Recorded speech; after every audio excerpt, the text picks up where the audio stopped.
something really special for you guys. So, towards the end of the season is when we tend to get all of our gopher snake eggs. And we just had one laid. Well, there was 2 that laid today. And this one is kind of special. Last year, unfortunately, she did not give me a good clutch at all. I got two to hatch last year. But this year, it looks like she may have outdone herself. So, let's go ahead and check her out. This is my blonde Great Basin gopher female, and she is incredible, okay?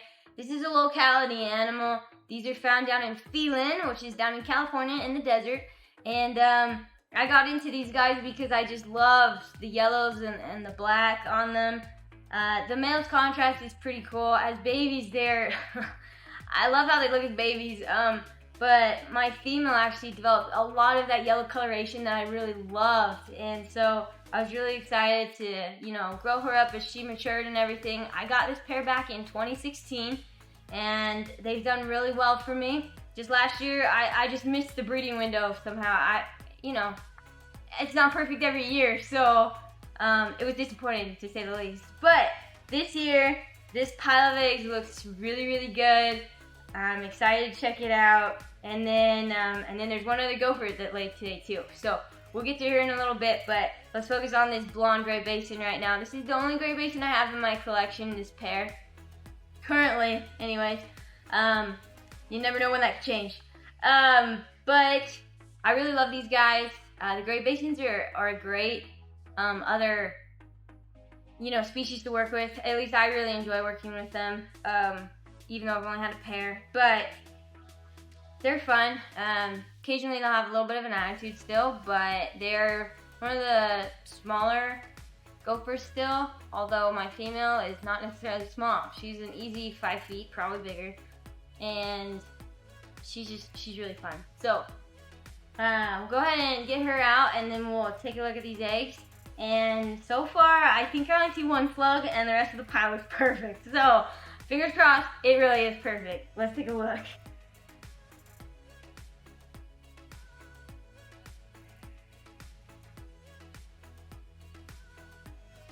Alright. Check this girl out. She is just gonna give a little bit of attitude right now, but she's incredible, and she's super pretty. So I'll get some better shots of her maybe some other time, but we have pictures posted of her, I think, and she's incredible. So I'm gonna get her put away, and then we can see what she gave us. Alright, got her all put away, and now we're back. Let's get to the good stuff here. So there's this one little slug, can you believe that? It's okay, I think there's only 1, so we can afford to have 1. If the rest of the clutch is perfect, right?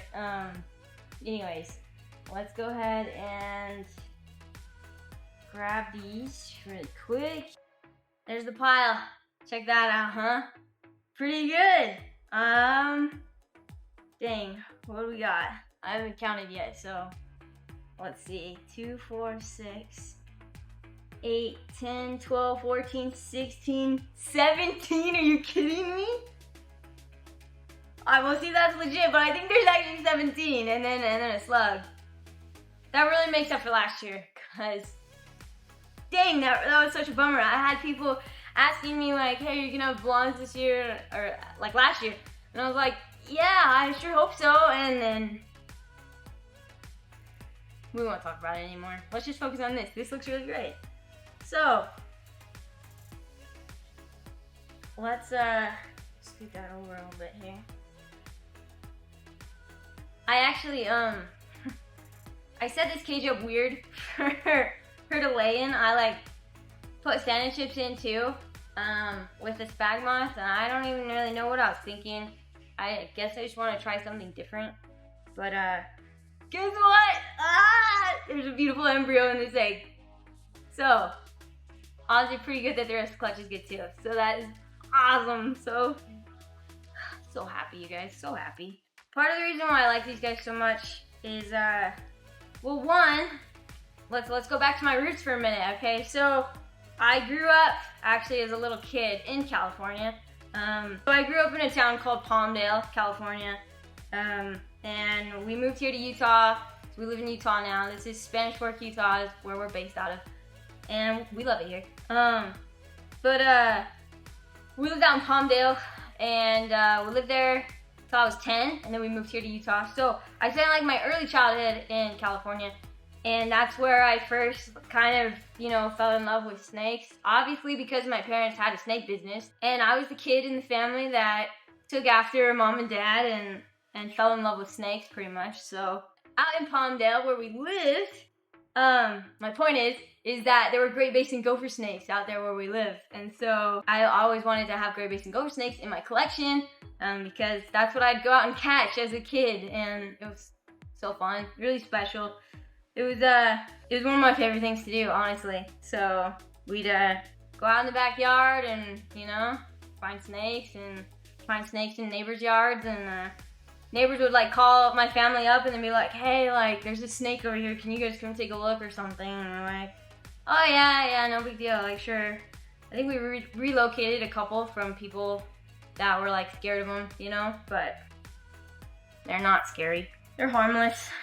But anyway, so Great Basins, like I do have like a sort of like passion for those specifically, just because they were the first ones that I really like had contact with when I was little, and so they're kind of special to me.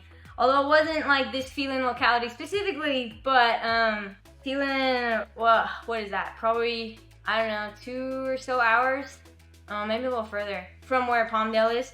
So it wasn't, you know, these guys exactly, but anyways, I love these guys. So that's something pretty cool. And here in Utah, actually, we also have Great Basin gopher snakes. So that's what I find out here in Utah too. So I found a couple here. I don't go looking as much as I'd like to, but we do go out looking sometimes, and I'm hoping to have more time to do that, actually. Hopefully, who knows?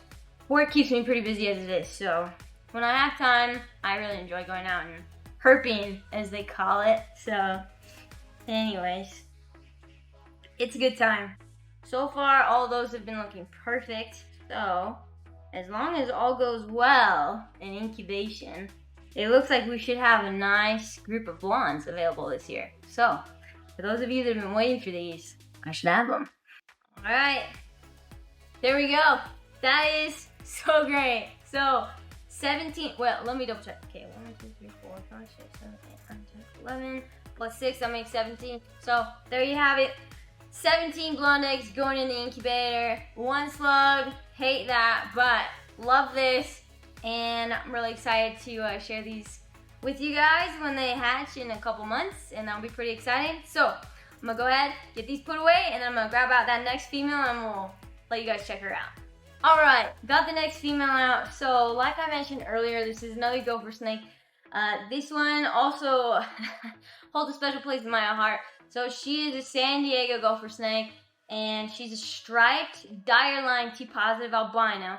So in the San Diego gopher snakes, there are multiple strains of T-positive albino, and dire is one of them. You have like the dire line, you have McGurdy, you have the super hypo, you have the well, there it goes.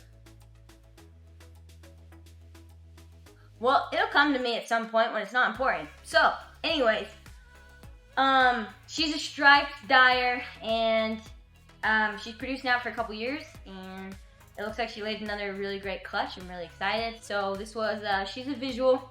We bred her to a male that's a het for stripe. So he is a visual T positive, but he's just het for stripes. So some of these babies will be just T positives, and some of them will be T positive stripes, but everything's T positive. So anyway, these are special to me because my very first gopher snakes that my very first Pituophis that I purchased were actually San Diego gopher snakes. So kind of special in that way. I always loved like the Applegates. They were some of my favorites. My parents had them, and so the first ones I bought were albino San Diego gopher snakes, and it was supposed to be a pair. And funny thing is that it actually turned out to be 2 females. So I ended up using my parents' male to breed my 2 females, and that's when I produced my very first snakes, which was back in 2015, I think. and then I acquired a large quantity the next year in 2016. Yeah, and then I basically started Summer Snakes back in 2016 because that's when I really started doing business. So, anyways, pretty exciting. So let's go ahead and get this girl out, and then we'll take a look at her clutch. All right, as you can see, she's much smaller than that blonde was, but no less pretty, that's for sure. So these guys are just, they're so pretty. And the variation among these guys is really fun too. It makes them exciting to work with. The San Diegos are definitely a smaller gopher snake for sure, but still very rewarding. So I'll get her put away and we'll take a look at her eggs. Alright, got her put away and settled. And now we're gonna take a look at her cute little pile here. Check that out. That's a decent amount out of that animal. That's pretty exciting. She did really well.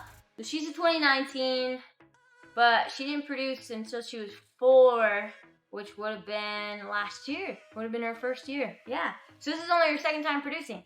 So I did end up holding a couple of her babies back from last year, and they produced some cool looking stuff. So I'm excited to see, you know, what happens again this year.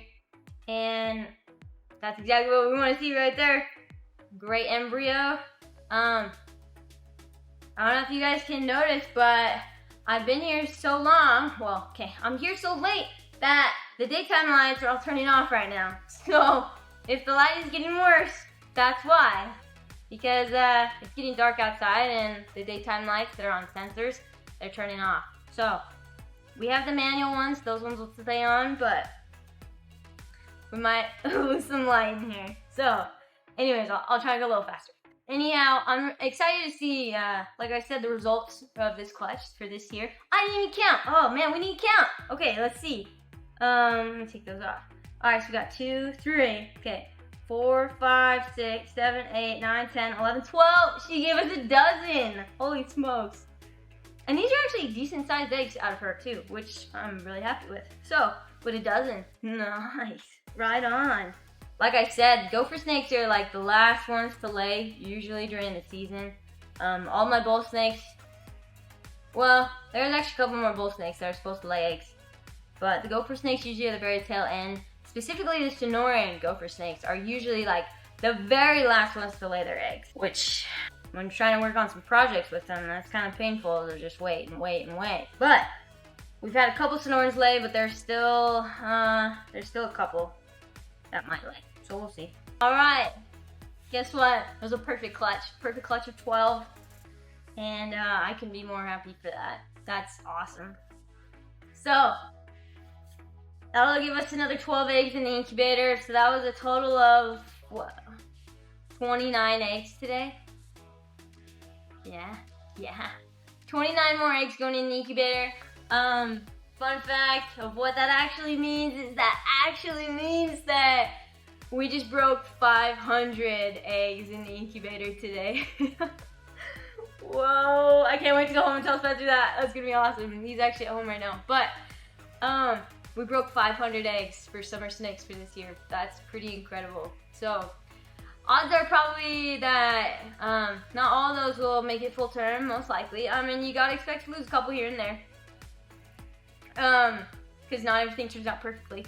But I've put over 500 eggs in the incubator now, which is just insane. That's awesome. And there's still more to lay eggs. So the good news is that I think we'll definitely have at least 500 babies, which is going to be an insane amount of work, but also an insane amount of fun. And so much fun for you guys to be on the ride this year to see it all. And we're just happy. We're just happy today. So thank you for watching. Make sure you guys like and subscribe, and we'll see you guys next time.